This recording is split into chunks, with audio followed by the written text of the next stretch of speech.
There is a popular saying in leadership that if you think you're leading and there's nobody following you, you are only going on a walk. On this platform, you are going to learn principles of leadership. You are going to encounter different leaders. You are going to learn about how you can grow as a leader, how you can make an impact. My name is Samuel Eyim, and I'm the host for the leadership platform. I am a leadership coach, a lawyer by profession, a John C. Maxwell certified coach. I have been in corporate life in senior positions for several years, and now I run the Center for Transformational Leadership, where we train and coach leaders to become better leaders. And I invite you to go on a journey with us as we discuss the subject of leadership in the coming weeks. This and every Saturday, you have opportunity to ask questions, share your views on important leadership matters.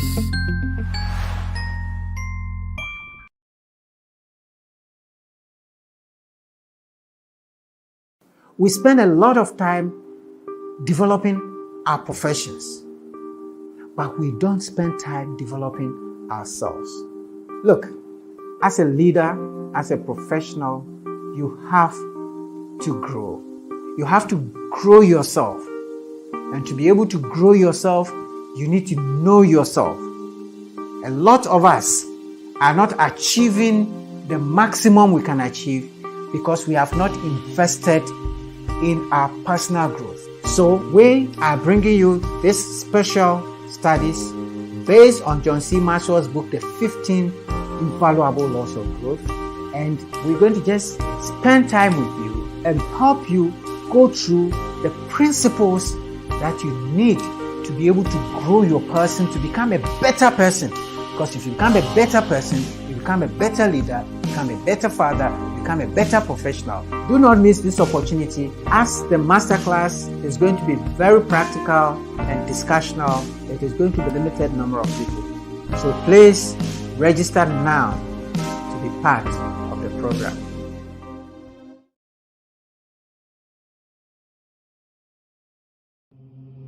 My name is Eliza. My name is Elsie. My name is Ebenezer Tufo. This is Rosemary Robert Gacy. Over the past 14 weeks, I have been part of CTL Africa's 15-week growth journey, and it has been a blessing for me. I want to share my lessons with you. Indeed, my attitude to life has never been the same. From the very first day I joined the virtual Personal Growth and Leadership Masterclass organized by Center for Transformational Leadership CTL Africa under the tutelage of Mr. Samuel Eyim. First, the law of intentionality. Second, the law of design. And third, the law of the rubber band, the law of expansion. The law of intentionality, the law of awareness. Then we have the law of the mirror. Looking at how intense these laws are and how much impact they're supposed to make to our life. My value obviously is not the same. The program indeed satisfies my quest for knowledge. So I encourage you to be part of this journey and also become an encouragement to others. I will recommend CTL Africa to everyone who hears about us. It has been a blessing to me, and I will encourage you to be part of CTL Africa's 15-week growth journey. So we thank Mr. Eyim, we thank CTL, and thank you for listening to us. God bless you as you make a move today. I have been blessed, and so you be blessed. Thank you.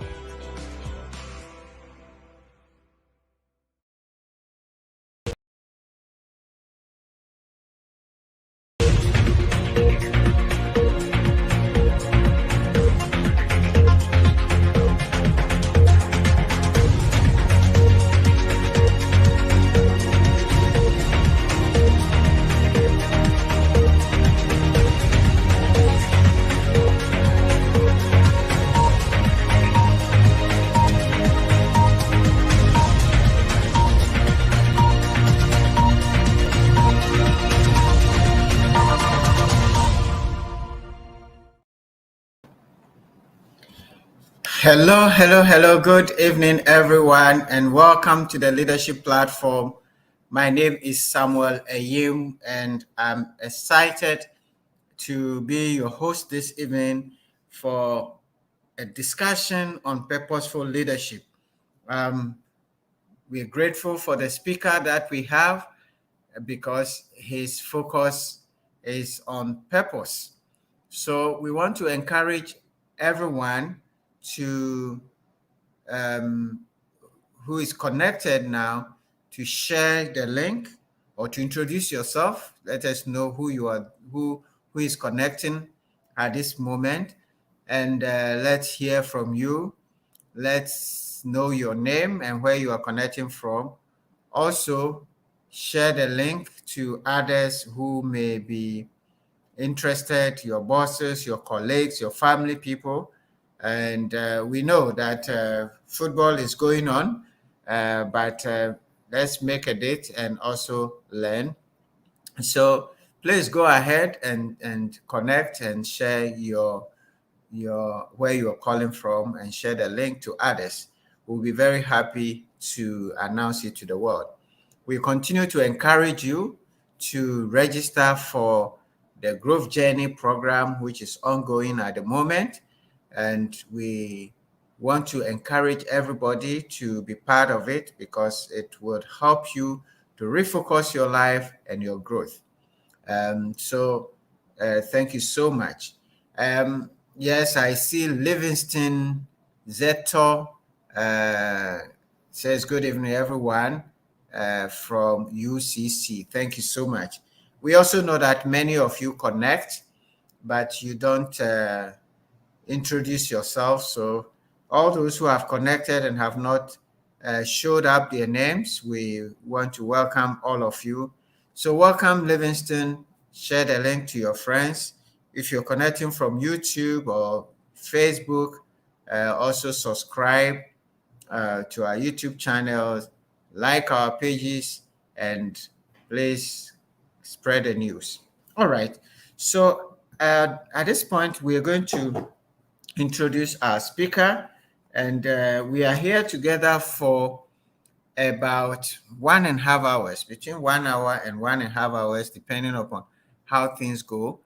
The first part is going to be a presentation from our August speaker, and then we will open the floor for discussions and comment. And as I say all the time, a lot more is learned through the questions and answer session.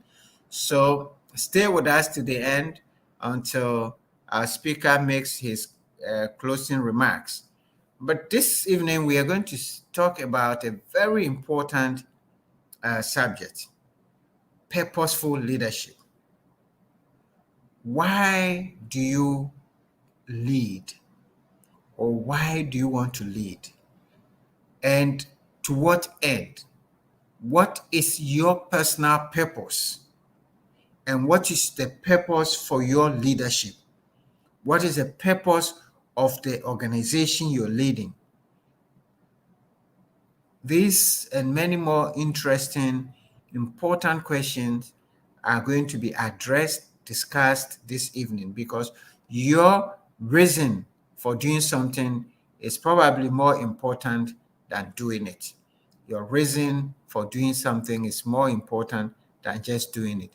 So we have a very able leader and speaker to lead us through these discussions this evening. And as we have announced, his name is Michael Adote. And Michael is a life coach. He's the founder of Poemen, which he explains to me that this is a Latin word which means shepherd. So his organization is up there to shepherd people from where they are in their mind, their purpose, to their leadership. So that's the focus. And that's what he's been doing, trying to help people and organizations to look into their mind, to their purpose, and to develop their leadership. And he has recently launched the Living on Purpose course on Udemy, which is an online learning platform to help people to walk the life that match their purpose. So we want to encourage you, as you listen to him, to also go to Udemy online platform and go through that course, because he's just going to give us the tip of the iceberg this evening. All right. So he serves as a mentor to the Central Leadership Program. The program identifies and grooms emerging Christian leaders and positions them as change agents in Africa.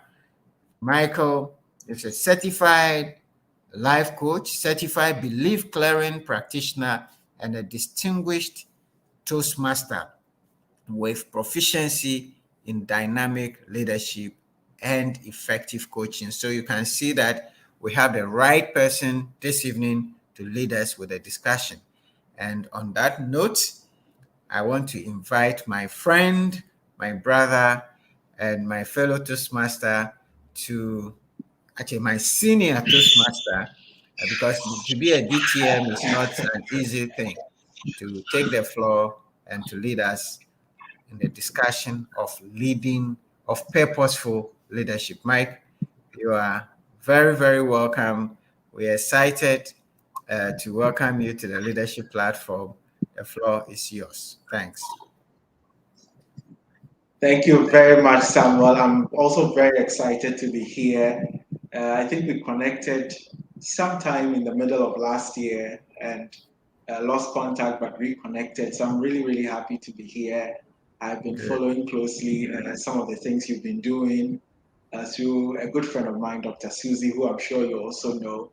And Yes. so it's just a joy to be here this evening. And I'm really looking forward to a fruitful discussion. I'm actually looking forward to the questions and the ideas that we share today. So I am excited, and I believe we'll learn together. That's great. Unfortunately, you're competing this evening with is it Brazil or Argentina playing football? So yeah. But I know that after they finish the match, they will come and listen to you. But they will let's come go in. ahead. Okay, no problem. Yes, we'll still talk.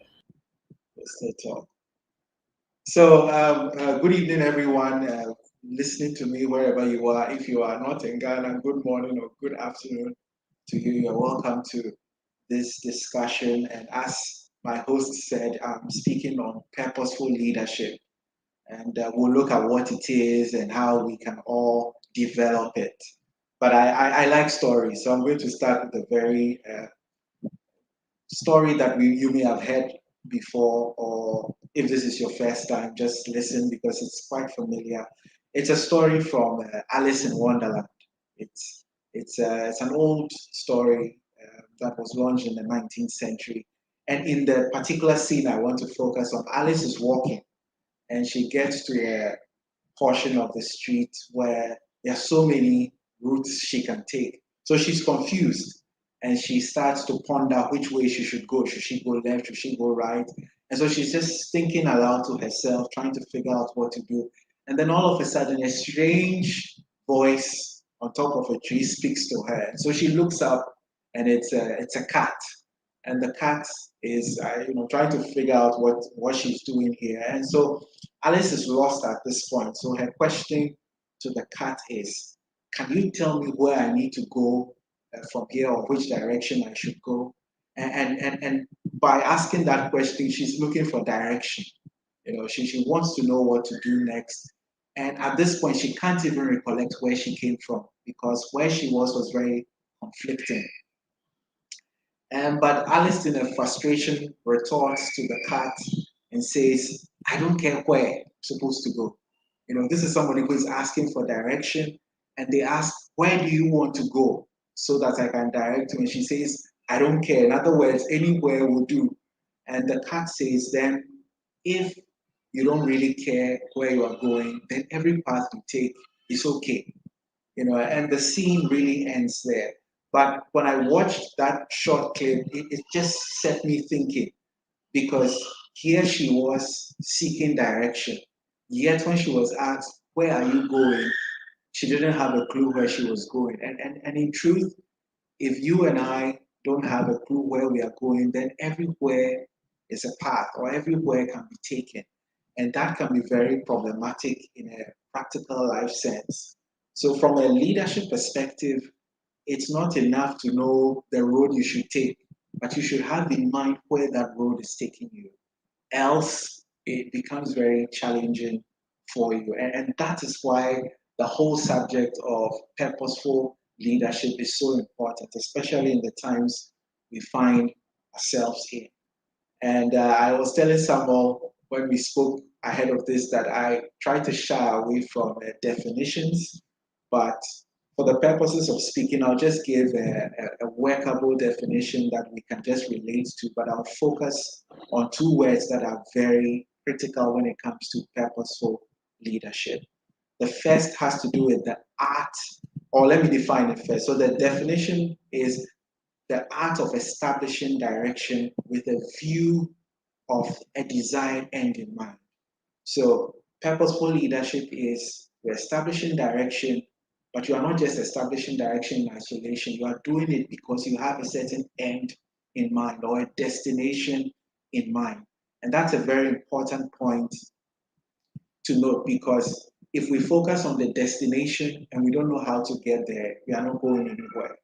And also, if we focus on the direction and we don't have a destination, when we get there, we wouldn't know we are there. So that's the complexity with the purposeful leadership and why it's important to pay attention to both.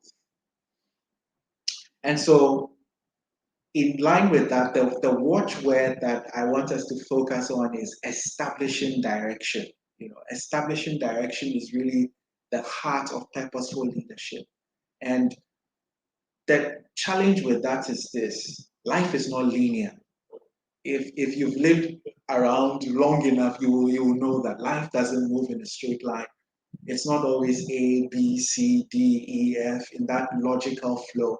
Sometimes you can jump from A and be at Z, and sometimes from Z you come back to B. And so things don't go the way we expect it to.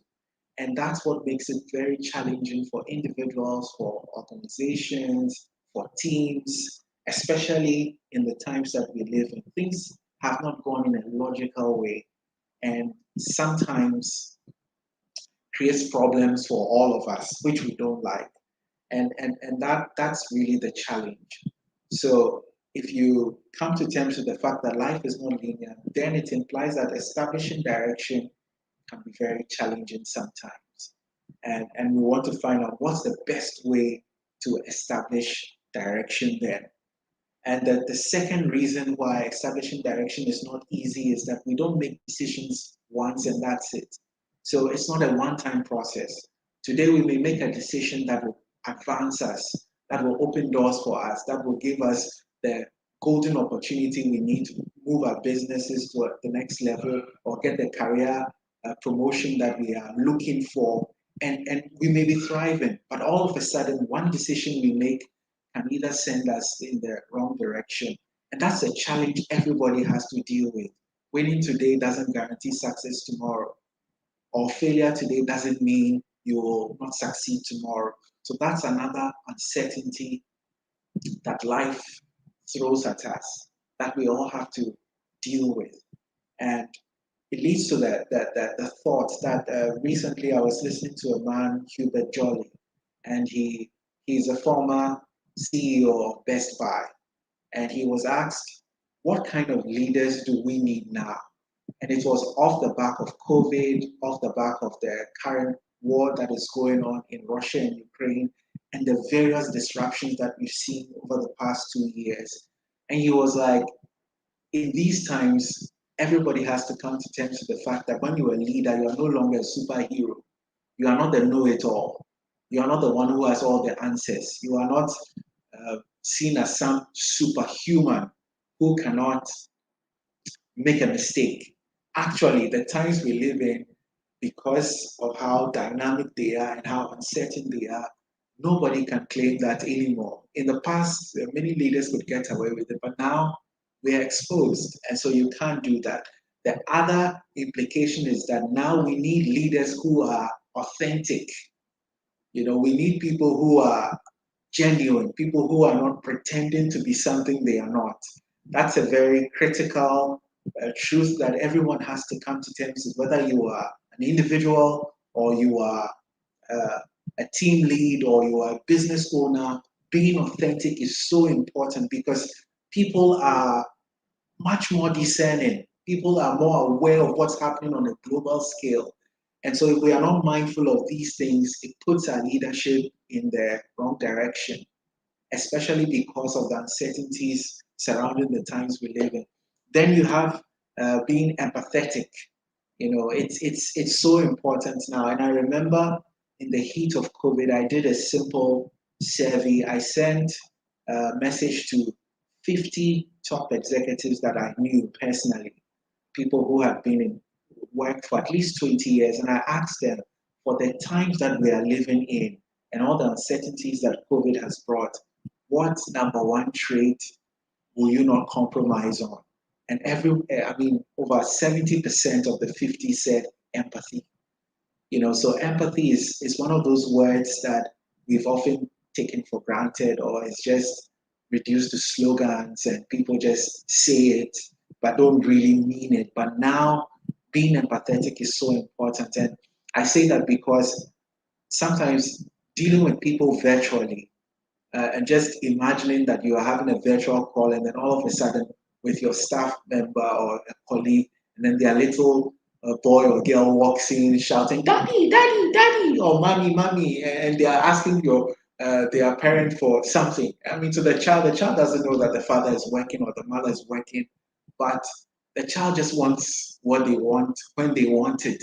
And as a corporate leader or as a business person, you have to empathize with that because that's the person's reality. They are working from home. They can't always shut off their family. Or sometimes it's even a dog barking, or internet issues make people struggle.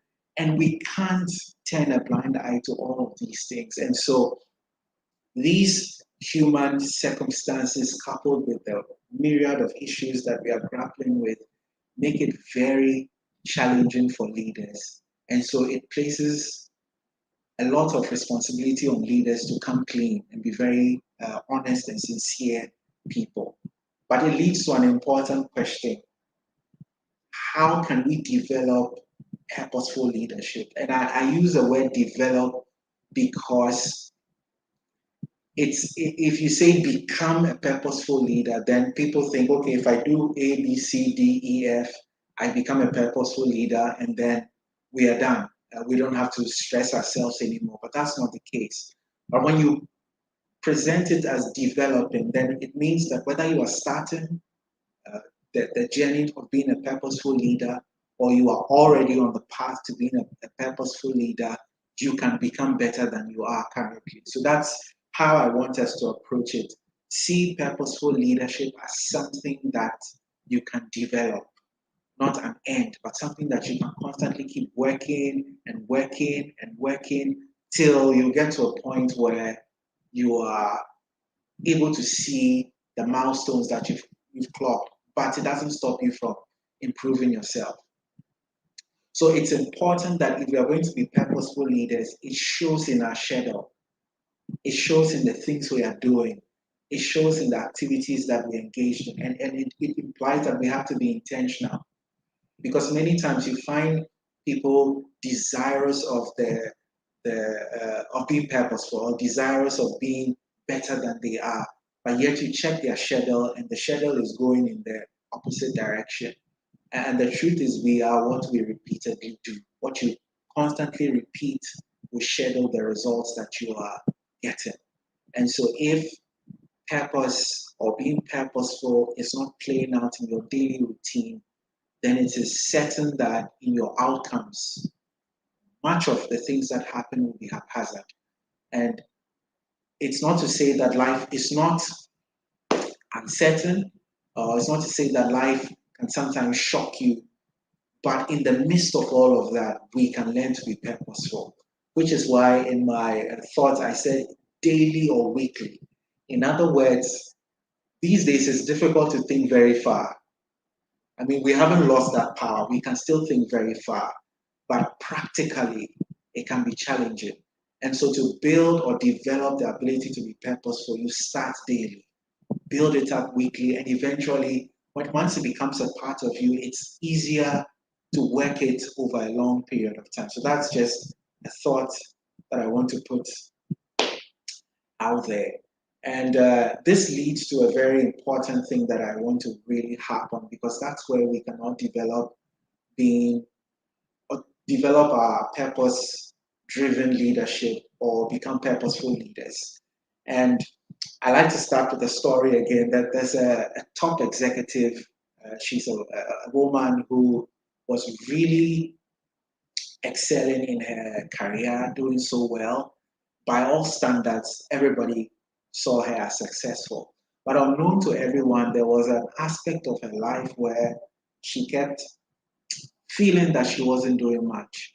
And so it kept gnawing at her internally, although around her, she seemed to be growing and thriving. And one day she attended a seminar, and the seminar was just basically speaking about paying attention to your life accounts. And the life accounts are things that are very important to you. For example, family, your spiritual life, your mental life, your career, your business, things that really make up the core of anybody who is trying to make something out of their life.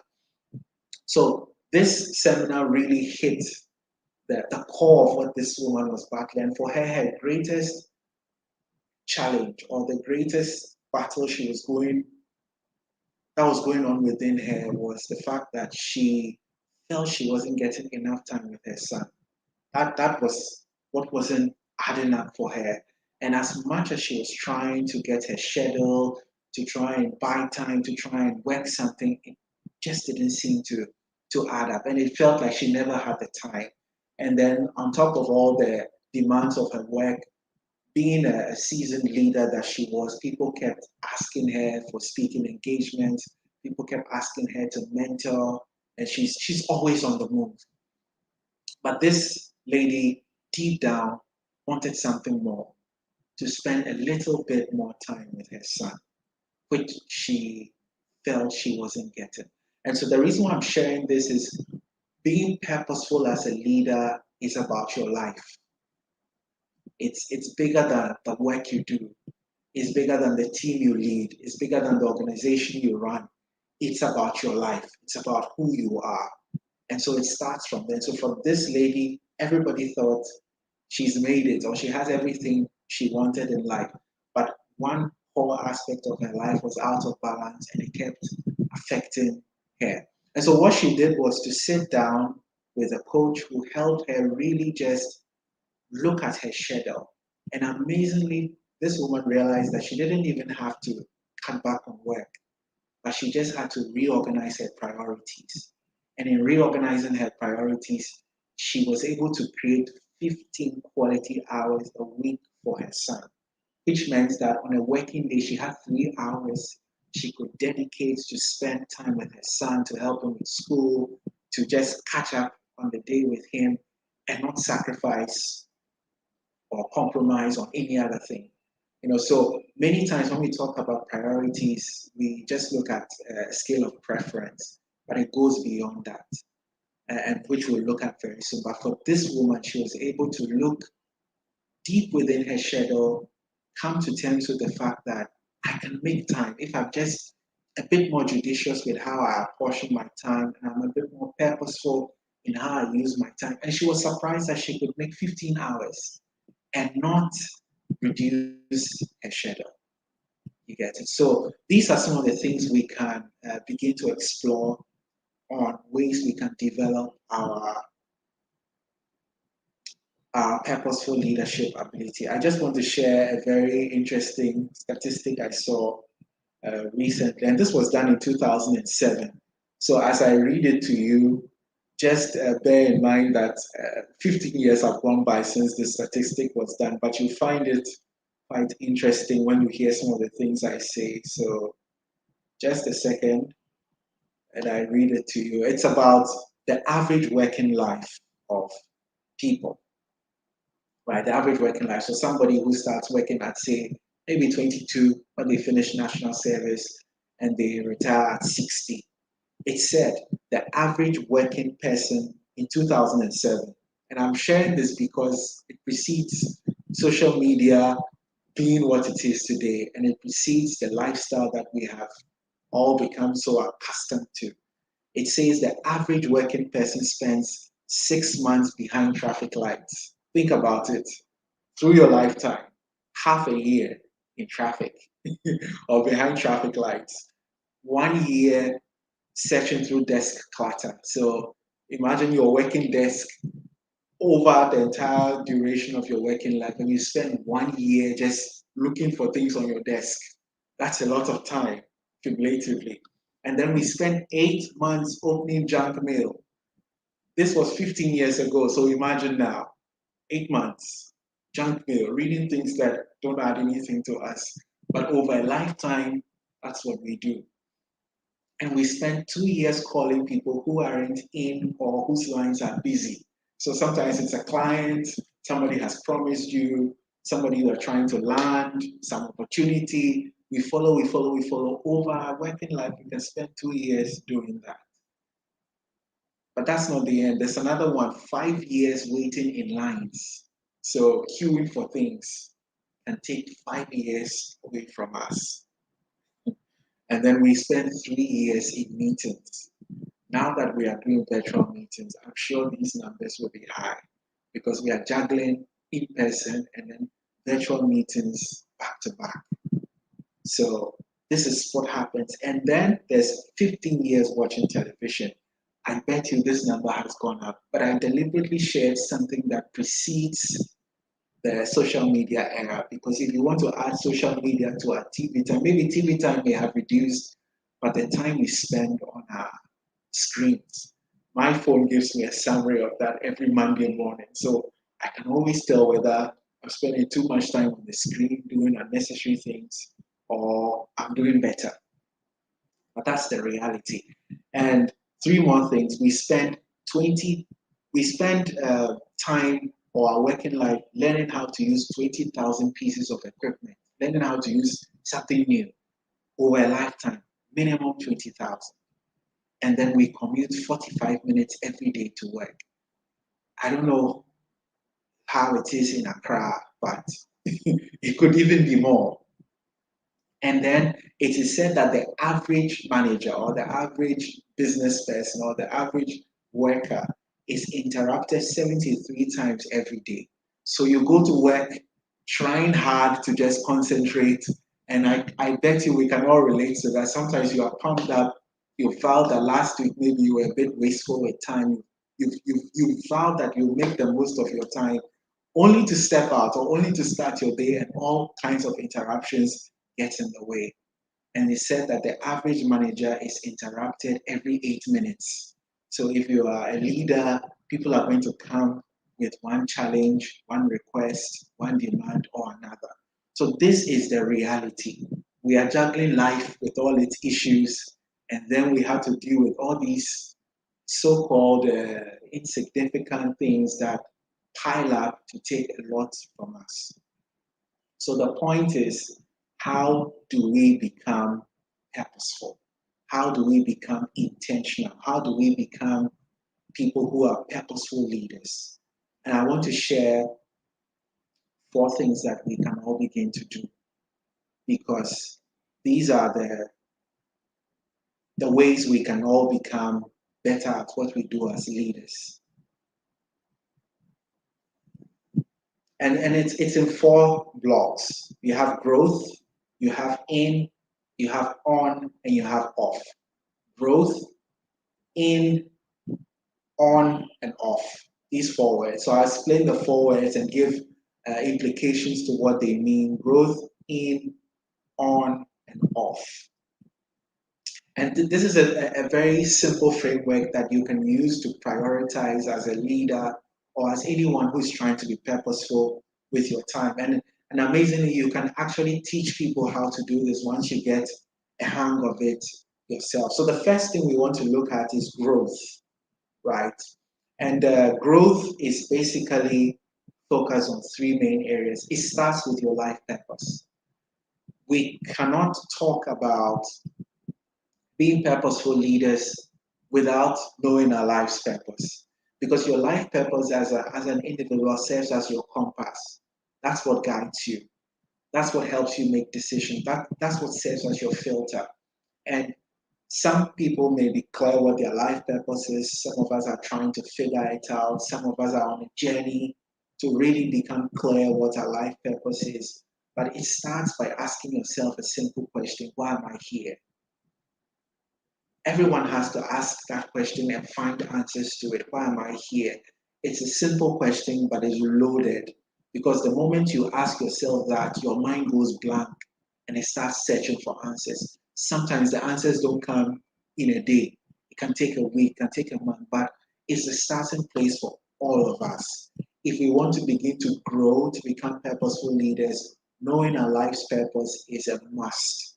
It's a non-negotiable, because out of our purpose, then we can begin to bring out who we are and what we are at our natural best. So purpose is so important, but it starts with you. It starts with you, your life's purpose.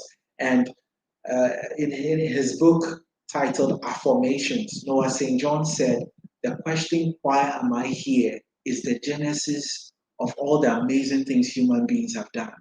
So think of any amazing thing somebody has achieved or somebody has created. It started with the person trying to find out why they are here. It started with people trying to understand what their unique contribution and the impact they want to make in the world is. And on that search, they end up doing amazing things. And so all of us as leaders, or all of us as people aspiring to be purposeful, must discover our purpose, because that is what will guide us. That is what will help us channel our efforts, and it serves as a filter. Knowing your life's purpose will help you make decisions in your career, will help you make decisions in your life, which cannot be discounted. But that's not all. The second implication of growth is your vocational purpose. So your life's purpose is overarching. It's about you. It's about who you are, your beliefs, everything that makes you you. But your vocational purpose is tied to your function. And I didn't use roles or responsibilities in the workplace or in the office, because sometimes these can be very limiting. They can either make you feel like this is what I'm supposed to do and I'm stuck to it. But I chose the word function because many times our functions can transcend our role and our responsibilities. And so if we want to be people who are vocationally purposeful, we need to start looking at our function. So look at the job you do. Ask yourself, how long have I been at it? If you've been doing it for the past 3 years, 4 years, 5, ask yourself, what are my core functions? And out of my core functions, what is my value proposition? What sets you apart? What makes you different? What makes you unique? What makes you stand out? Because the moment you start asking yourself these questions, you are demanding more of yourself. If you know what your functions are, then you know when you are measuring up and when you are not measuring up. And if you know what your value proposition is, it's always at the back of your mind when you are delivering results. If you're somebody who wants to be seen as a diligent person, then when you are given a task, it should reflect in how you carry out your responsibilities, because that is your unique value proposition. You want people to see you in a certain way, people to hold you in a certain esteem. And then the other aspect of purpose is people development. The unique thing about purpose is it's never about you. It's about your contribution in the lives of others. And as you contribute, that's where you make an impact. So if we want to become purposeful leaders, if we want to become leaders who are on a journey, it starts with our purpose. And it starts with understanding our vocational purpose outside of our life's purpose. And then it doesn't end there. The third thing has to do with in the company. You have to look at things from a departmental and an organizational level. Knowing your function, knowing your unique value proposition, and being committed to developing people ultimately should lead to the growth of your organization. It should lead to the value that you give to the people you serve. This is the foundation of being purposeful leaders. We need to know our life's purpose. We need to know our vocational purpose. And we need to see how we can translate that at a departmental and an organizational level. How can you help people achieve that? And these are questions we need to start asking ourselves, because once you know your life's purpose and you understand your vocational purpose, you start paying attention to your function. You start paying attention to how you do your work. And ultimately, it should lead you to help other people around you. So that's growth. I want to move to the second thing, which is in. In simply has to do with work, right? It's work. So imagine something like a conveyor belt where people come in, work begins, they work, and then there's a closure, or there's a sale, or there's an exchange of goods and services. That's work. But the interesting thing with work is the leader, or you as an individual, you are part of the process. None of us is exempted.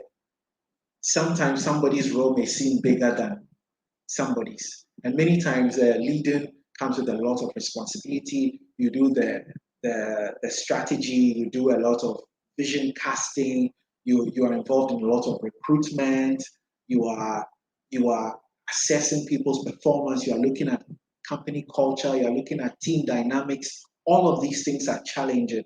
But outside of that, the leader has work to do. And so does everyone else in the team. So when it comes to in, we're simply saying you have to make time in your schedule to work. We've looked at time you make in your schedule for growth, but after growth, there has to be time for work. So it's about checking your schedule and blocking time that is dedicated to work, and blocking time where you go to the office and you are accessible. You go to the office and people can come to you. You go to the office and you are troubleshooting. When issues come up, you're on hand with your leadership fire extinguisher to extinguish it, or you brainstorm with people to find solutions as work is ongoing. It's important to make time for this, because this is what creates the flow. This is what keeps business going, keeps business running. And in the process of troubleshooting, we keep refining our processes so that we become excellent in our product or service delivery as leaders. So you need to also see yourself as a team player. You are not an island, you are working with a group of people, and you are working together towards a common goal, or a common end. And it's important for us to block time for work if we want to be purposeful leaders. And the reason why this is so important is, in his book, Carl Newport shared two kinds of work. He talked about fractured work and deep work. And fractured work is work that we do that doesn't require too much attention. So maybe your work involves calling clients, or your work involves sending emails, or your work involves going on field trips. Whatever is very common to you can be classified as fractured work to an extent, because in the midst of distractions, in the midst of conversations with people in the workplace, you can still get your fractured work done. Or sometimes if you are working from home, you are running your home, sometimes even cooking, sometimes cleaning, but you are working. And things we can often do in the mix with other things can be categorized as fractured work. But we also need to block time for deep work. And deep work is work that requires a lot of your attention. And a lot of times when it comes to deep work, it's not the bulk of what we do, but it requires the most of us. And so we need to be mindful to schedule time for deep work.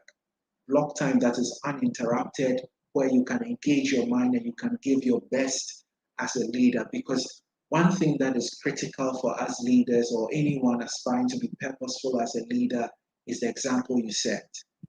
And especially when it comes to diligent work. People are watching, people are learning, and so the example they see you set is likely to inform how they also approach work. So that's in, right? I want to move to the third one, which is on.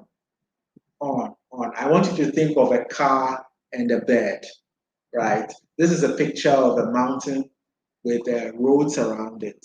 Now, if you were a car and you were at the foot of the mountain, you will not see this image. You won't see this image. But if you were a bird and you were up there, you would see the entire landscape. You see the road and how it's winding. You see the mountains. You see way beyond you. But a person driving a car is just at the foot of the mountain and can only see a few meters ahead. But the bird has a broader eye view. Now, what is this? This is the time where you detach. That's why it's called on, or you can say on time. On is where you detach from work and you observe things from the top. So that's the unique thing about being a leader or a purposeful leader. One moment, you are just like everybody else. Another moment, you are looking at things from a different perspective. It is said that what's behind the eyes are more important than what's before them. What's behind the eye is more important than what's before them. And that is a matter of perspective. So if we don't make time to detach and observe, we'll be missing a lot of details that are golden nuggets to the progress we make in our work, the progress we make in our career, or even how we spot talent or how we spot potential in people. Because it's when we detach that we begin to connect the dots, that we begin to make sense of the things that are happening around us. And so on is so important that every leader or anyone seeking to be purposeful has to block time for it. And you can start with doing it daily. I personally do my on every morning before I start anything. The moment I wake up, the first thing I do is review the day before and try to pay attention to some things that happen. And sometimes it's just random thoughts. It's not always going to lead you to make any amazing discoveries, but you realize that when you make it a habit, it keeps compounding. And as a person, you become better and better. You become more aware. You become aware of yourself. You become aware of the people you work with. You become aware of the surroundings. You become aware of even what's going on outside your organization because you are detached. When we are in the thick of things, we don't see the full picture. And I learned this lesson from my son. Well, one time we were in the room was well arranged. And right before my eyes, my son was just picking one toy and just putting the toy out of place. And he kept doing that. But while we sat in the room, I didn't really see the mess he had created. But not long after that, we walked out and we decided that we were going to buy something from the supermarket. And when we came back and I stepped into the room, I was like, why did this boy create all this mess? I was right there with him when he picked one object and put it somewhere, picked another object, put it somewhere. To me, it just looked that a few things were out of place. But when we stepped out of the house and came back into the house, I was amazed at the extent of mess my little prince had created. And I had to pack up as usual after him. We all do that as parents. So that was a very valuable lesson to me. And that is actually the story behind this, because it made me realize that if we don't step out of circumstances, we will never see the true picture, or we'll never see the reality of things. We'll be so engrossed that we'll miss so many useful information or valuable insights. So as leaders, if we want to be purposeful, we have to be on. We can't just be in, we have to be on. So it's not enough to be in, you have to be on. And the fourth is off time. Off. And off simply has to do with breaking from work. You know, there's a very interesting quote by Dr. Richard Swanson. He said, if you are breathless, we connect you to oxygen. But if you are marginless, we give you yet one more thing to do. If you are breathless, we connect you to oxygen. But if you are marginless, we give you yet one more thing to do. Now, what is he saying? He's simply saying that, look, if you don't create a balance between your life and the things you do, people will always find a way to get you to do something.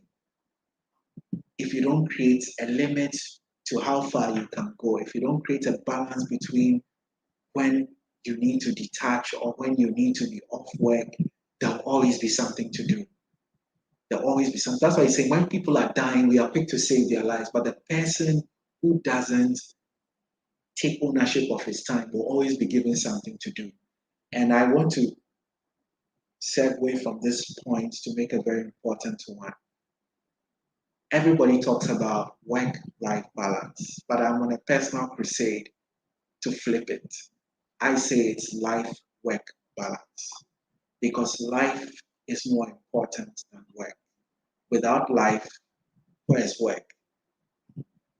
Think about that for a moment. Your life is more important than your work. Because if you didn't have your life, then what happens to your work? So beyond the time we spend in the office, there's more to us than the time we spend in the office.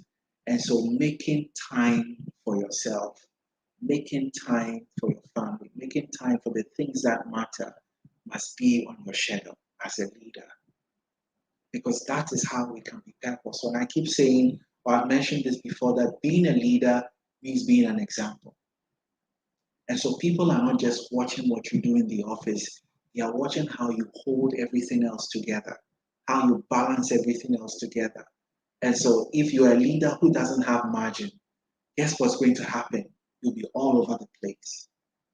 You'll be all over the place. And we'll be reliving the work-life balance narrative, but it's life-work balance. So let's make time for life.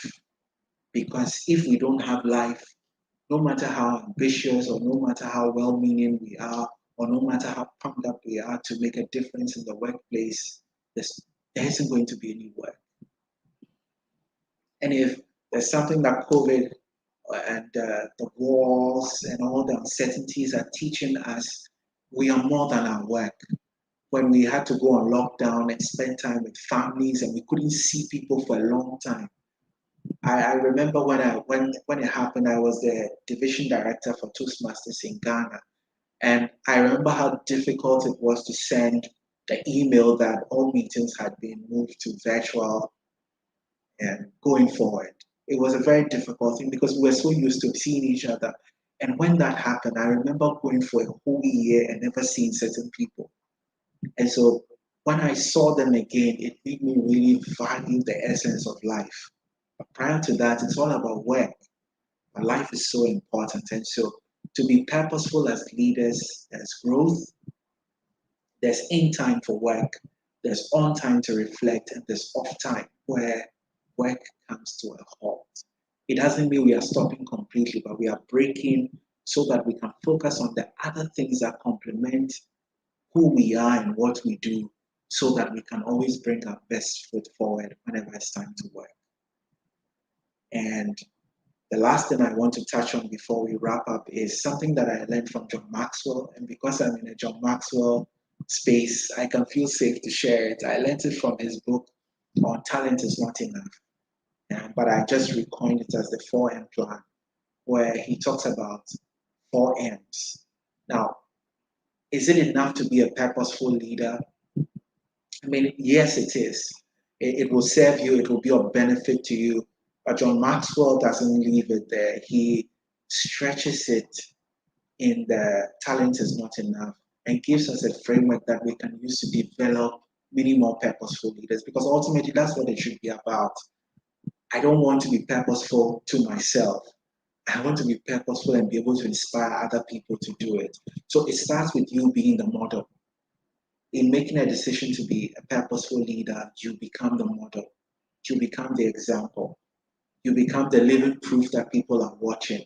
But it doesn't stop there. As people watch you, what you need to realize is that you become their motivation. And so motivation is important because as people are motivated, they start aligning and trying to make changes to their life because they like what they see, because they can see the impact and the results and the difference that it's making in your life. You know, they can see that you are composed, they can see that you're on top of things. They don't see you as perfect, but they see you as somebody who is able to respond to the uncertainties of life. When you determine that you're going to schedule time for these 4 things in your life, it's going to compound over time. And the results will be evident for all to see. And that is where you become a motivation. Many times we say and expect things from people around us, but it's not enough. Our actions, they say, speak louder than words. And so motivation is as a result of becoming a model. There are people who can observe and learn from a distance, but there are some who will come and say, there's something about you that I admire, that there's a way that you lead that I just admire, that I want to learn what you know. I want to do what you do. I want you to teach me, and that's where you can mentor people, because you have a framework. You've learned how to schedule time for personal growth. You've learned how to schedule time for work. You've learned how to schedule time for reflection, and you've learned how to schedule time to just detach from work and do other things that are part of who you are. It's a framework that we can easily share with people and mentor them and teach them and walk them through the journey. Because as you raise mentors, it leads to the final thing. You are multiplying purposeful leaders wherever you are. Because then as you mentor the person also has a framework, the person is applying it. And guess what? That person also has a circle of influence that is looking up to them or that can learn from them. And that's how we can make purposeful leadership a culture or a lifestyle, or we can build it into a community. You know, purpose is something that I am so passionate about. You know, I think I talk purpose all the time, and it's not because I just like the word, but I think it's the essence of who we are, and finding who you are and striving to be the best version of who you are is the greatest gift you can give back to humanity, and it's the greatest difference you can make wherever you find yourself. And so my drive is not just to talk about purposeful leadership, but to live it, to motivate people, to mentor as many people as I can, so that we create purposeful leaders wherever we are, because we are living in times where we need purposeful leaders. We need people who will just help us establish direction. We need people who will model an example that we can follow. Right? So I've actually launched a course, someone mentioned a course on living on purpose on Udemy. You can check it out. My name, Michael Adote. Just type Living on Purpose and the course will pop up. We'll also share a link. I'll share a link with Samuel. And so anyone who's interested in looking at the course is designed to help you discover your purpose, right? And take ownership of it. Many times we are happy to discover it, but we don't take ownership. And so the course will help you just discover and take ownership of your life's purpose and begin to live it out without fear. So I will bring my thoughts to a close and then hand over to Samuel for any questions that will come up. Thank you so very much, Michael.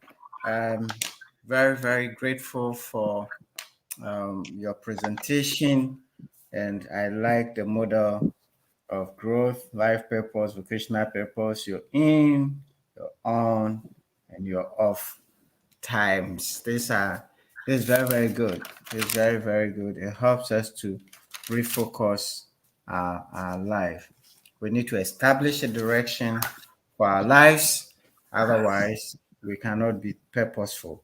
All right. Good. So I think we will do a quick short break. If Kofi is ready, then we'll come and see who is talking.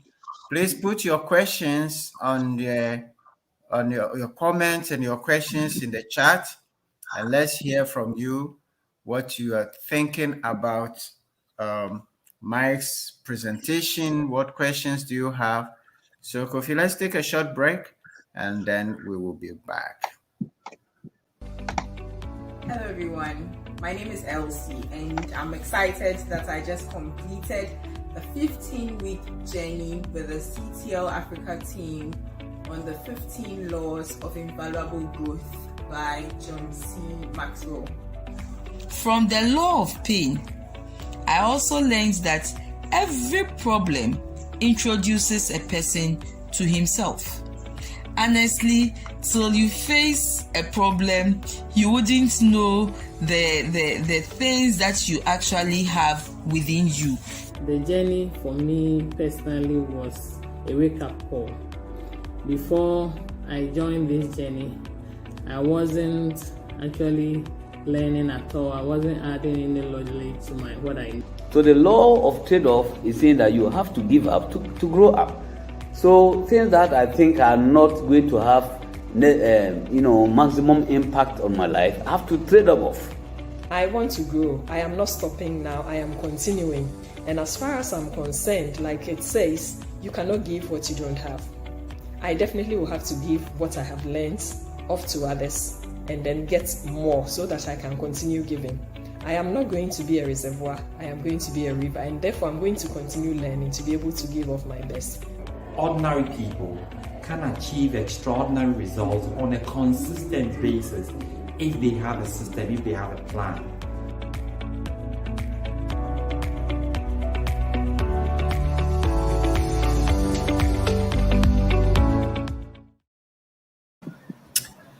Good.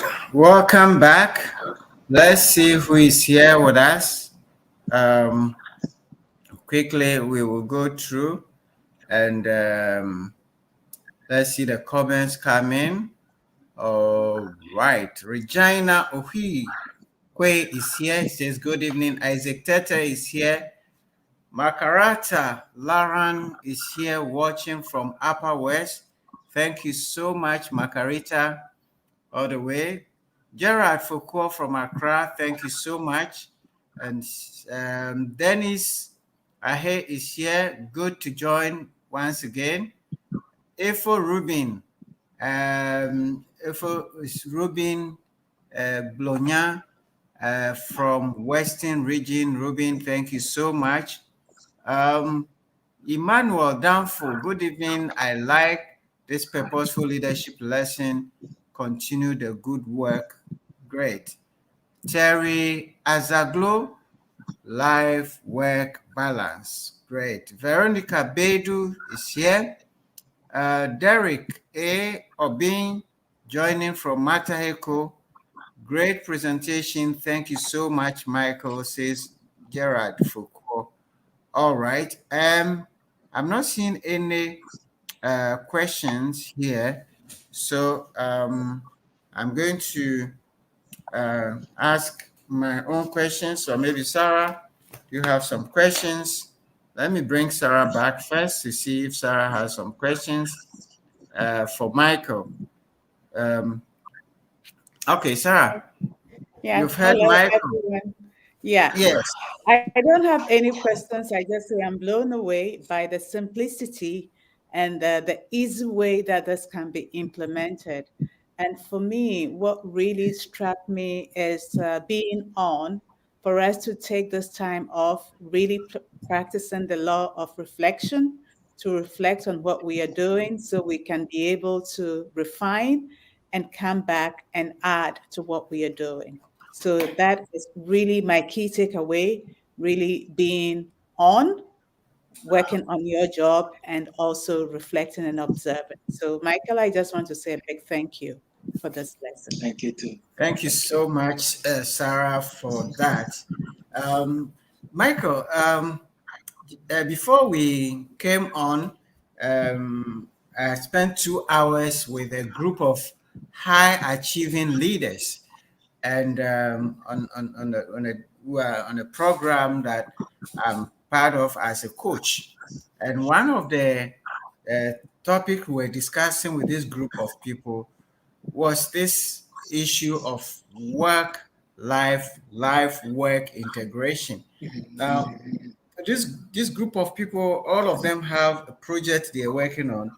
And one of the big things that is hampering all of them is each one of them is saying, I don't have time. In fact, we took like a week to agree on 2 hours, because of course these people are from different African countries, Botswana, Nigeria, South Africa, and so the time differences. But the most important thing is that each of them had so much to do that to get 2 hours off so that we can have the discussion is a big challenge for them. High achieving leaders, every time their plate is full. Now you share this model, which is fine. Practically, how do you help somebody who he wants to do other things, but seems overwhelmed? In fact, one of the leaders on the call was like, look, there's so much, and the things on my plate I've delegated and delegated, but there's still more that I have to do, and I have to be there. So how do you help such a person? Okay, very, very interesting, and it's a reality, and I think it's something everybody deals with on different levels. It may be more for some people depending on where they are, but everything I've shared actually should be done gradually. So it's not to wake up tomorrow and then instantly you block growth time, you blocked work time, you blocked time to reflect, and then you blocked time to just move away from everything and just rejuvenate and come back stronger. So here's what I usually suggest to people: try to start with one day. So pick one day, pick one focus. So pick one day and just start with growth. So what can I do intentionally today to develop growth in this area? And start gradually. So when I started learning how to do these things, I would pick a book and just read for 10 minutes a day. That's all. And then try to summarize my thoughts on anything that I've studied that day and see how it builds up over time. So that's how I started. So for anybody who is maybe listening, or the people you spoke to who really want to get more out of life, the thing is, we have habits which drive our behavior. And so as long as our environment hasn't changed, we will keep doing the things we do all the time. And so the easiest way to alter our actions is to take one little area, one little aspect, and for all of us, we're on different wavelengths. Somebody's challenge may not necessarily be growth, because they may be doing well in their career, they may be people who are knowledgeable, but somebody's challenge may be taking time off. So that's where you can start from. Is it possible to take time off, maybe for 20 minutes, 10 minutes in a day, and just relax and just see how that enhances you, and just see how that makes you better at what you do? And so I will always go for gradual, because it's a lifestyle change you are making to get the most out of life. And another thing I'll add is changing your environment. A research was done in a hospital where people were drinking too much soda, and they wanted people to start drinking water because the soda is complicating your health condition. They initially thought of, let's educate people on the benefits of water vis-a-vis the benefits of soda. I mean, the usual thing: soda is filled with sugar, it can damage you, it can hurt you. But they thought and said, no, people know all these things, and they are even sick people. Why are they still drinking soda? Let's just rearrange the hospital. So they rearranged and moved the soda farther away and put water more in vantage locations. And within a short space of time, people were drinking more water, and people even stopped asking for soda. And so that's the power of environment. So as long as we are still in an environment that keeps forcing us and driving us in a particular direction, it becomes difficult to make some of these changes. So it may start by learning to, for example, go for a walk. And as you take a walk, try to see what you can do. You can listen to a podcast. You don't have to necessarily take a book and read. Listen to a podcast, listen to something, some inspiring music, anything that will set you on a different trajectory. Because that break in environment sets a new chain reaction in the process. And eventually, it helps people begin to do the things that they want to do. So those are two practical steps, but usually it's important to understand the person's schedule, the person's demands, the person's pressures, and help them reorient their what we call life accounts. Because a lot of times, if the purpose or the priorities are misplaced, just shifting things around may not serve them best. And so that would be my general comment, but it will require a change in environment, not breaking their routine, but trying something outside of their routine, and also trying to find what is important to them at this stage in their life and making time for it. It's very important to do. All right. Thank you so much. Now, you talked about, discovering your purpose. Before you can become a purposeful leader, you have to first discover your purpose. I have two questions around that. One of the things that a lot of people struggle with when we talk about purpose is, how do I discover my purpose? A lot of people, yes, they understand they have to have a purpose, but how do I discover it? The pressure people are under now is that they want a job. So yes, all this big thing about purpose is important, but all he wants is a job. So one, how do you discover your purpose? And two, whatever you think is your purpose, how do you marry it with the work that you do or the work that is available for you to do? Because sometimes you don't even, and that relates to the other point you talk about, work and so on. So I wanted us to, if you can just throw a bit more light on how you discover your purpose and how you relate that purpose to work, which may be the only available work you have. Okay. Well, there are so many ways to discover your purpose, but one of the ways to start is to ask yourself why you are here. Send your mind on a search. The beauty about the human mind is it's always looking for answers. Every time the mind is confronted with something, it may not have the answer instantly, but it's searching. And so one of the easiest thing to do is ask yourself, why am I here? The second easiest thing you can do is, at least 2 or 3 people who love and believe in you. Ask them what it is about you that makes you unique. Why do they spend time with you? What do you bring that sets them apart? It could be friends who have known you for long, colleagues who have worked with you for long. These people can begin to bring to bear some of the unique traits that set you apart. And also, when people often compliment us on our work, what do they say? If you pay attention to some of these things, you begin to find certain recurring themes that are very familiar, right? So those are 3 things you can do. The last thing I'll add is there's something known as a memory prompt. It was developed by Simon Sinek, right? I can probably share the resource with you after. But the memory prompt, what it does is it helps people travel back as far back into their childhood. It will ask you a series of questions about yourself, your life, and in the process of answering the questions, you begin to see unique themes that are running through.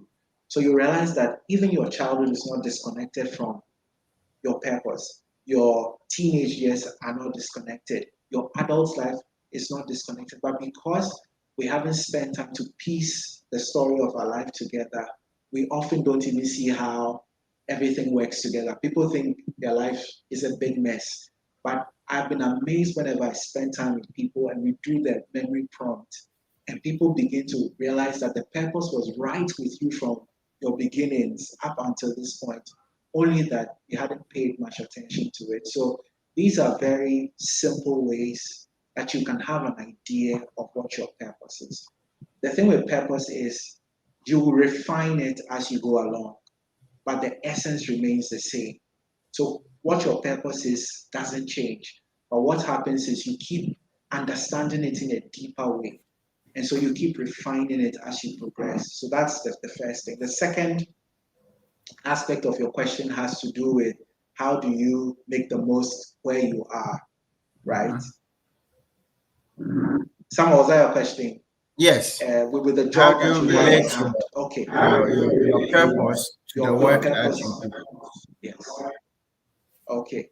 So the interesting thing about purpose is there are two things I touch on in my course, actually. That there's something unique about purpose. It's about your unique contribution and the impact you make. A person's unique contribution. So that's what you bring or what you offer. That is very unique to you. And then there's the other aspect, the impacts that you make whenever you do the things you do or you apply yourself in a particular way. And it can find expression wherever you are. Purpose doesn't limit people to professions because it's about your life and you take your life wherever you go. If you are, for example, married, your purpose will find expression in your marriage. If you are a parent, it will find expression in your parenting. If you are working or a business owner, it will find expression everywhere. The important thing is to understand it. The moment you understand it, you realize that where you are offers you an opportunity to express that purpose. So take, for example, I use myself as an example. My purpose revolves around the mind, purpose, and leadership, right? But for a long time, I was doing sales. I was into FM, fast-moving consumable goods. Anybody who saw me would immediately think, but is this the right fit for you? But the interesting thing is, with that appreciation for people, for purpose, it informed the way I went about my work. It informed how I segmented my clients. It informed how I dealt with my clients. It informed how I responded to the queries or the concerns of my clients. And so, although I was not doing what I considered my ultimate career, in doing FMCGs, my purpose still found expression and it gave me an edge in what I do. So that's how we need to see purpose. See purpose as what gives you an edge wherever you find yourself because it is representing you functioning at your utmost best. That's the way to process rather than tying into a profession and be unable to do much because you are waiting for that golden opportunity to come before you live out your purpose. Good. I'll come back to that, but Abraham says, thanks for the deep insights, Mike. By cutting or eliminating all time wasters, like waiting in traffic and standing in queues, wouldn't we be cutting or eliminating life itself? Okay? Wouldn't we be eliminating life itself because that seemed to be life to him? And he continues, what stuff is I like this life? question so much. What stuff is life really I love this supposed to be question. made of, if not of these daily and regular activities? All right, so I love this that's question. So Abraham's let question. me, yeah, thank you, Aaron, for sharing because you have summed up my day, right? I preach purpose, purpose, purpose. But yesterday I was telling my wife that I have learned to to take everything that life throws at me and still remain purposeful because today was supposed to go in a particular way. And interestingly, there were issues that came up from nowhere that I had to attend to. And so the point is not to eliminate and cut off time wasters. The point is to make sure that in the midst of all of that, you are being purposeful, which is why the framework I gave is not for you to just block your day into 4 equal parts, but the framework is to guide you to make sure that, look, traffic, I don't have control. No, none of us have any control over traffic. You can leave home the earliest you want. There could be an accident, and the accident could just slow you down, right? Which is unplanned for. But in the midst of that, what can you do? You know, you can listen to a podcast while you're driving to work and you are being purposeful, right? You can decide to read an ebook as you drive to work, and you are making the most of the same circumstances where the next person in the car by you is fighting or agitated because the traffic is bad. You get it? So the point I'm making is life happens. We can't control a lot of things in life. In fact, what we control as against what we don't control is nothing to write home about. We control so little. But the point is, how can we make the most of the so little we have so that in the midst of all the uncertainties, we are advancing? So, and I have very young kids, right? As I'm locked up here, even before the call, my kids were screaming just outside the door. but I have to still show up. I have to still speak because I have a speaking engagement here, and I have to still deliver in the midst of all of that. So that's the beauty about life and the value in being purposeful. And it makes you appreciate being human because you realize how imperfect and how much is out of our hands. But if we are determined, we always find a way to get the job done. And for me, that's the aim, which is why the framework is supposed to help you do that in the midst of not eliminating everything, but in the midst of. That's why I chose daily and weekly, because you have more control over a day than you may of a week if you want to become purposeful. So start with a day. Even a day, you can break a day into three. Start with the morning or an afternoon or an evening, and just try to see how far you can stretch it till it becomes second nature. Thank you so much. So Aaron, I hope that answers your question. Yes, we will see if Abraham is okay. So my last question. I've seen a lot of people who are in different roles and they're not happy, they're not satisfied. And a lot of people feel that whatever they're doing is not in line with their purpose, but they are not able to quit because they have to pay the bills. Now, what would be your advice to people like that, where what they're doing Okay. on a daily basis is not in line with their purpose, they're not happy with it, and they don't seem to be growing? We talk about growth, they're not flourishing, and they have within them some deep desire to do something that they believe is their purpose, but in the meantime, they have to pay the bills. So, what would be your advice? It's never an easy place to find yourself when you are part of you is burning for expression, but you find yourself trapped in a place. But you can always have a plan. Always have a plan. When I was doing the FMCGs, I didn't feel very fulfilled at that time, and I think sometimes what hurts is when you see someone doing something you are thinking or you know you can do. It even makes the pain more intense. But I always had a plan. I always had a plan, and so while you wait, by all means, pay the bills is important, but build capacity, right? Nothing stops you from building. You can build capacity wherever you are. Start building capacity. Sometimes you may need to wait for the right opportunity to make a move. But while you wait, build capacity. Become familiar with your purpose. Understand what it takes to develop it. Find an area. And one of the things I did when I wanted to take my purpose serious was to start Toastmasters. And I was actively a Toastmaster for 6 years. But within that time, I wasn't speaking, I wasn't doing much, but I found expression in a club setting that was helping me develop my communication skills. So I wasn't out there speaking and making money speaking and running a business, but I was building capacity. So start with that. The thing with capacity is when you build capacity, your appetite grows. As your appetite grows, you can make bold decisions and be able to own the decision. But when we lack capacity and we leave everything just to passion, you may be eager to jump off, but because you don't have the capacity, you jump off, you quit the job and hope, bank everything on hope. And then when you are disappointed, you will either say your purpose failed you or life has not been fair to you. So build capacity. Let's build capacity. It's very, very important. When we build capacity, we are in a better position to make informed decisions. And nothing hurts to speak to people who know or have gone ahead of you. Find a mentor, find somebody who can guide you. Sometimes people listening to us can see or spot things that we may not see, or can point us to opportunities that we may not be aware of.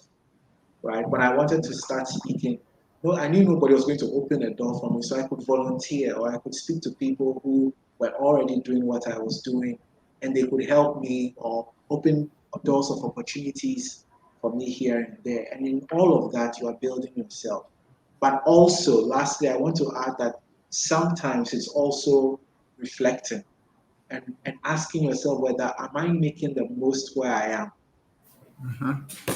It could be the case you may not be doing the most you can, or you may be misaligned in various ways. And so doing that introspection, but also staying true to what you want to do with your life, can give you a launch pad to become fulfilled. Thank you so very much. Thank you so much. We've shared the link of Mike's Idomi course, so please go check it out. And then I think the last comment here: great presentation. Thanks. That's from Derek Corbin. And Joe A says, while you wait, build capacity. He's learning there. All right. So thank you very much. Terry says, link to living on purpose. Okay, he was asking for the link. The link is shared. All right. So thank you so much, Thank you, Tim. everyone, Thank you, for Tim. connecting. I'm going to give the last word to Mike to give us his closing remark. Mike, over to you. So thank you very much. And before I share my remarks, for the love for this community and for the great work that Samuel is doing, whoever signs up for the course will get 2 free sessions from me. So that's a given. Once you sign up for the course and you are from CTL, you get 2 free sessions with me as a compliment and an appreciation to Samuel and the great work that he's doing. So that's something to note. Thank you. But So you have to thank you. indicate that you're head of it from the From leadership CTL, platform, yes, CTL yes, yes, Africa. Then you CTL. get your You free get bonus. you get your free Bonus 2 session. sessions from me. Yes, yes, yes, Wonderful. yes. So we'll work that out. We'll work out All a right. schedule and we'll do that. Wonderful. But So my closing thoughts are it's a journey. So don't be too hard on yourself if you feel that you are not doing much now. Everybody feels that way at every point in their life. But see it as a journey, and you can pick up on a journey wherever you left off. So the frameworks are there to just guide you, but they are not binding. The most important thing is to start with yourself, start with your purpose, start with your why, and just become intentional in living it out. And one of the greatest joys is even sometimes you haven't told people who you are or what it is you want to do. But people watch you and tell you, I see what you are doing, or I see what you've become, or I see the transformation that is taking place in your life, even when you haven't uttered it. For me, that is the greatest proof that your purpose or the life that you are working towards is becoming a reality. And so don't get bored. There's a lot of silent growth. Nobody sees it. It's almost like it's a building stock, and then one day you wake up or you do something, and then everybody wonders where did he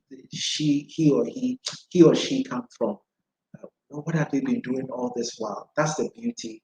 So don't discount the process. It's sometimes long, it's sometimes lonely, it's sometimes challenging, but stay true to it because in the end, it will definitely make room for you. And I mean, I'm an avid believer.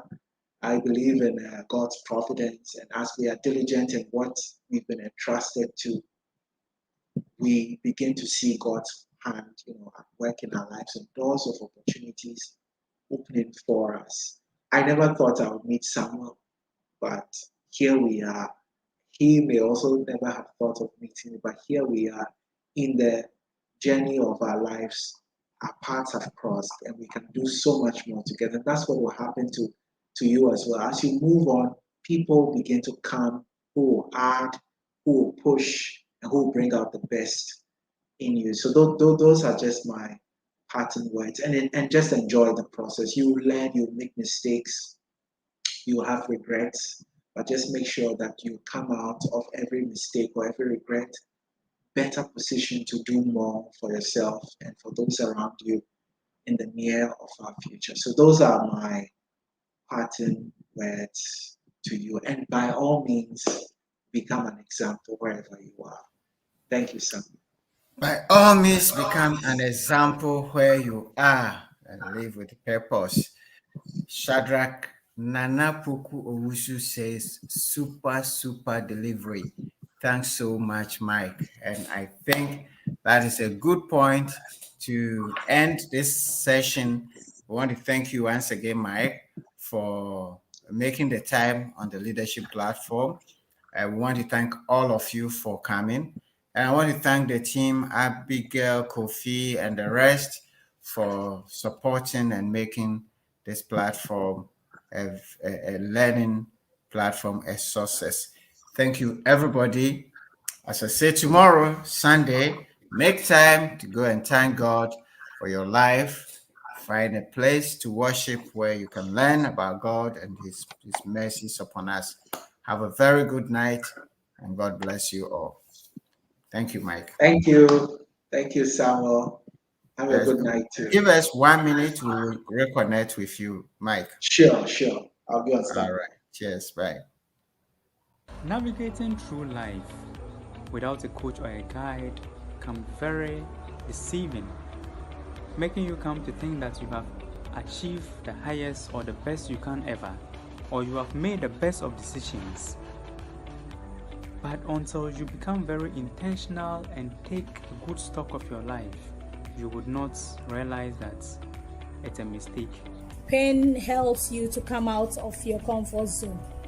The law of intentionality and the fact that learning is a lifelong journey if you want to be significant. Emphasis on significance. Previously, I used to be very unintentional about the things I do when it comes to my family, my work, my Christian life, and basically everything that I do. In the pursuit of that growth, there are gaps. There are gaps that we need to conquer. These gaps include the knowledge, perfection, mistake, inspirational, timing, and assumption gap. And I will encourage you to be part of CTL Africa's 15-week growth journey. I encourage you all out there who need to live their life to be part of CTL Africa's growth journey. Please take advantage of this program and your life will never be the same. Thank you very much, CTL Africa, and continue to impact the world. God bless.